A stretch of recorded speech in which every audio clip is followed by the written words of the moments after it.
Kitu ambacho kilikufanya ukanifahamu na kunipa thamani kama mtu wako ni mapenzi peke yake.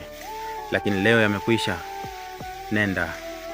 Ila katika kunizungumzia mabaya, usisahau kuzungumza na mema yangu, japo ni machache.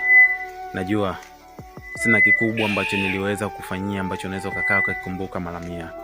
Lakini zewe tuliishi, tulifurahi, tulishauriana, tulichea, tulifanya mambo mengi kama wapenzi. Lakini leo hauko katika macho yangu. It is okay, nimekubali kwa sababu kila mwanadamu ana moyo. Na moyo ukisema kwamba nakupenda, huwa unaamua kwamba unakupenda. Lakini moyo ukisema basi, huwa unakuwa ni basi. Sina mengi ambayo naweza nikazungumza, naweza kaa ni bora katika mahusiano tena, kwa sababu kila nikizungumza nitakuwa narudia. Lakini ukweli ni kwamba nakupenda. Nimeshindwa kujizuia hisia zangu. Lakini kwa sababu umeamua kuondoka, sawa. Ishi mama yangu, nakutakia maisha marefu. Lakini usinitangazie mbaya please. Kumbuka hata mazuri yangu pia. Ukikaa na mashoga zako au na mahusiano yako mapya ambayo uko nayo, basi zungumza alau kuna siku ulitoa tabasamu.